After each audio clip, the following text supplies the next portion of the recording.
Moscow's factories were the engine of the war effort. They produced weapons, ammunition, vehicles, and supplies that armed the Red Army. When the Germans approached, the government faced a terrible choice. The factories could be abandoned and destroyed, denying them to the enemy, or they could be kept running, converted to war production, and used to manufacture the weapons needed for defense. Stalin chose the second option. The factories would not be surrendered. They would be converted to military production. An automobile factory became a submachine gun armory. A clock factory shifted production to manufacture mine detonators. A chocolate factory converted its machinery to produce food for the front lines. Automobile repair stations became tank repair depots, where damaged vehicles brought back from the fighting were fixed and returned to the lines. Aircraft factories worked around the clock, producing fighters and bombers. Steel mills that had produced civilian goods now produced armor plate for tanks. The entire industrial capacity of Moscow was redirected toward the single purpose of making war. The mobilization was total and absolute. Workers who had been making consumer goods suddenly found themselves producing weapons. Shifts were extended, production quotas were increased. The factories worked 24 hours a day, 7 days a week. Exhausted workers came in, did their shifts, and left to make way for the next crew. Production numbers rose as if defying the chaos outside the factory walls. One of the most critical conversions involved aircraft production. Moscow's aircraft factories, under the direction of engineer and aircraft designer Sergei Ilyushin, worked frantically to produce enough fighters to challenge German air superiority. Ilyushin's factories produced the Il-2, a ground attack aircraft that became one of the most effective weapons of the war. Thousands of them were built during the defense of Moscow, and these aircraft played a crucial role in supporting Soviet defenses. The factories also had to contend with a unique challenge. As German forces approached, many factories had to be evacuated. Machines, tools, and skilled workers were moved eastward by rail to locations beyond the reach of German invasion. Entire factories were dismantled in a matter of days and reconstructed in the east. By early 1942, these relocated factories began producing again, replacing some of Moscow's production capacity. But many factories remained in Moscow. They continued production despite the bombing, despite the proximity of German forces, despite the terror of not knowing if they would be captured the next day. According to records, around 250,000 women and teenagers worked in and around Moscow during this period, many of them helping to dig trenches, move supplies, and support factory production. The workers in Moscow's factories were not heroes by choice. They were ordinary people facing extraordinary circumstances. They were terrified. Many were hungry. Many suffered from exhaustion and the emotional strain of living in a city that might be captured at any moment. But they went to work. They produced weapons. They enabled the defense of their city. After the war, when factories were rebuilt and retooled for peacetime production, the memory of those frantic months of total mobilization faded. The factories became normal again, producing goods for the Soviet economy. Most Muscovites who walk past these buildings today have no idea of the role they played in saving the city. Yet in those old factory buildings, if you could step back in time, you would find the evidence of that crisis. You would find workers pushing themselves to the limits of human endurance. You would find Soviet engineering and Soviet determination made manifest in the weapons and supplies produced in the face of existential threat. The factories were not the most famous aspect of Moscow's war, but they may have been the most essential. From July 1941 onward, Moscow lived under the constant threat of bombing. German aircraft came in waves. The Luftwaffe, having destroyed most of the Soviet Air Force on the ground in the first days of the invasion, had achieved air superiority. German bombers could approach Moscow with relative impunity. They came at night, when darkness provided cover. They dropped high explosive bombs and incendiary bombs. They targeted the docks, the factories, the railways, the government buildings. They tried to destroy the infrastructure that kept the city functioning. Yet Moscow's air defenses proved more effective than many historians have credited them. The Soviet government established an extensive system of anti-aircraft guns, searchlights, and barrage balloons around Moscow. Regiments of anti-aircraft artillery were positioned throughout the city and its approaches. Searchlight teams swept the night sky, trying to illuminate German bombers for the guns. Fighter squadrons, equipped with Soviet-designed aircraft, attempted to intercept German bombers before they could reach the city. The first major air raid came on July 22, 1941, Almost exactly a month after the invasion began, 500,000 Muscovites crowded into the metro stations and air raid shelters. The bombing caused damage, but the air defenses prevented it from being as devastating as it might have been. German bombers reported that anti-aircraft fire made their runs dangerous. Some aircraft were shot down. The bombers that reached the city found their accuracy affected by Soviet defenses. The bombing campaign intensified in October and November 1941, when German forces were closest to Moscow. Night after night, sirens wailed across the city. Workers in the factories heard the sirens and went to shelters or continued working, depending on the proximity of the bombs. Families in apartments climbed down to their basements. People heading to the metro found platforms already crowded with those seeking shelter. Each night brought the possibility of death from above. Yet the air defenses of Moscow inflicted a cost on the German Luftwaffe that was measurable and significant. Records show that German air raids on Moscow caused only limited damage. Considering the scale of the bombing campaigns, the reason was not that the bombing was inaccurate or that the Germans were not trying hard. The reason was that Soviet air defenses, the anti-aircraft guns, the fighters, the searchlights, made bombing Moscow a dangerous and costly operation. The Germans, trying to remedy this, eventually sent their best pilots and best aircraft to attack the city. But even this did not achieve the breakthrough they sought. The air defense continued to take a toll. According to some accounts, as many as 34 German aircraft were shot down on a single day during the defense of Moscow. The constant threat from above had psychological as well as physical effects. Living under the possibility of death from bombing at any moment took a toll on the civilian population. People developed anxiety and stress disorders from the constant strain. Some people became numb to the threat, going about their daily lives despite the danger. Some people broke under the strain, but most people endured. They learned to live with the threat. They learned to recognize the sound of the sirens, to calculate how long they had to reach shelter, to wait out the bombing in the metro or the basement, and then to emerge and continue their lives. After the Battle of Moscow was won and the Germans were pushed back, the air raids continued for a time but gradually decreased. By 1943, bombing of Moscow had largely ceased. The city had survived the aerial assault. The air defenses that had seemed so inadequate at the beginning of the war had proven more effective than anyone expected. Today, if you listen carefully in Moscow, you can still hear the echo of those air raid sirens in historical recordings, a reminder of nights when the city lived in terror of the bombs falling from above. In the heart of Moscow stood a building that embodied Soviet power and Soviet fear. The Lubyanka was the headquarters of the NKVD, the secret police. It was a massive, imposing structure that symbolized Stalin's control over the Soviet Union. Inside the Lubyanka, interrogations took place. Prisoners were held in cells. Confessions were extracted. The building was both a place of administrative power and a place of terror. During the Second World War, the Lubyanka took on additional significance. As Moscow faced the threat of German invasion, Stalin was not only concerned with defeating the external enemy, he was also deeply concerned with the threat of internal disloyalty. He believed that spies, saboteurs, and traitors might be working to undermine Soviet resistance. He believed that panic mongers and defeatists needed to be eliminated.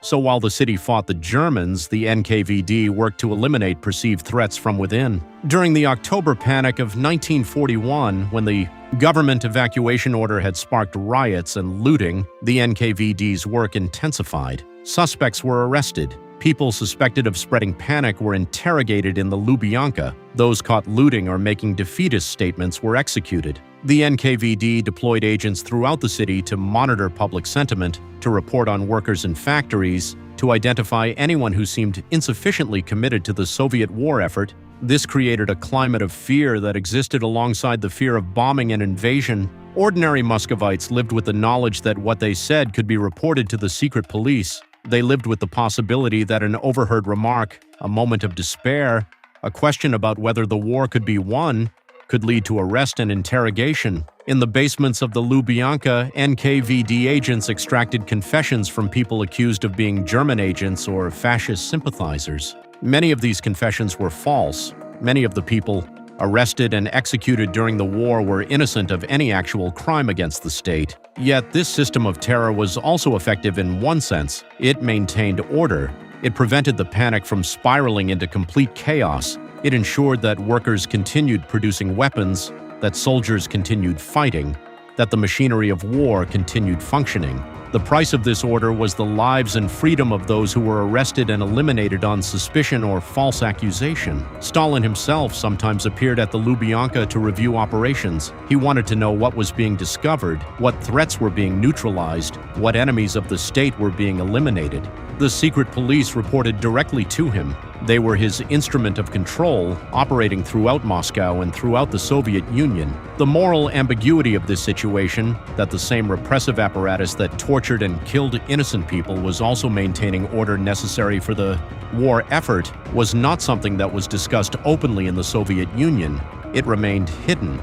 The terror continued behind the walls of the Lubyanka, while the city above fought for its survival against the external enemy. After the war, the Lubyanka remained the headquarters of the secret police, which was renamed the KGB. It continued its work of surveillance and control. Only after the Soviet Union collapsed did the full extent of the terror that had occurred during the war become known. Historians could study the archives. Survivors could tell their stories. Today, the Lubyanka building still stands in central Moscow. It is no longer a place of interrogation and torture, though its historical role casts a shadow over it. It serves as a museum and a memorial to those who suffered within its walls, but its presence reminds visitors of a terrible truth about the defense of Moscow, that the victory against Nazi Germany was purchased not only with the blood of soldiers and the sacrifice of civilians, but also with the suffering of those eliminated by Stalin's secret police as suspected enemies of the state. Before the war, Gorky Park was a place of recreation. It was where Muscovites went to escape the intensity of city life. They walked through the gardens. They rode on amusement rides. They sat on benches and enjoyed the open air.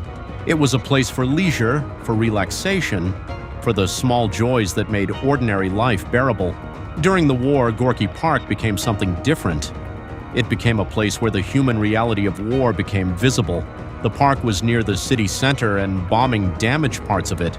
Sections were dug up to create air raid shelters. The amusement rides were dismantled or left rusting. The gardens were not maintained as carefully because workers were diverted to war production and defense. Yet people still came to the park. They came because even in the midst of a siege, people needed moments of normalcy. Even when facing the possibility of invasion and occupation, people needed to sit in a park and remember what peace felt like. Mothers brought children to the park despite the bombing. Couples met there, stealing moments of intimacy away from the constant strain of war. Workers on brief breaks from the factories came to the park to breathe fresh air. In the park, you could see the faces of ordinary Muscovites enduring extraordinary circumstances. You could see the exhaustion in the faces of factory workers who had worked double shifts. You could see the trauma in the faces of those who had lost family members to bombing or who had lost their homes. You could see the resilience in the faces of those who had survived dangers that should have killed them. You could see the determination in the faces of those who had decided that no matter what, they would survive and their city would survive. The park also served practical functions during the war. In winter, when fuel was scarce, people gathered in the park seeking kindling for fires. Trees were cut down to provide firewood for heating. Parks that had been places of beauty became sources of survival materials. Yet people still tried to maintain some semblance of peace. Despite the bombing, despite the cold, despite the constant threat, concerts were sometimes held in the park. Theaters continued performances, moving them to locations less likely to be bombed. Cultural events continued because Stalin believed that maintaining culture was essential to maintaining morale.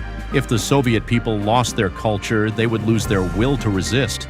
Gorky Park was also a place where the cost of war was visible in human terms. Wounded soldiers were sometimes brought to the park to recuperate in the open air. People with psychological wounds from bombing trauma sat on the benches trying to recover.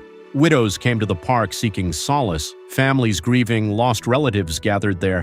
By 1943, as the Battle of Moscow was decisively won and the Germans were pushed back, the park began to recover. The reconstruction began slowly. Benches were repaired. Trees that had been cut for firewood were replaced. The amusement rides were refurbished. By 1944 and 1945, the park was becoming a place of leisure again, though the scars of war remained visible.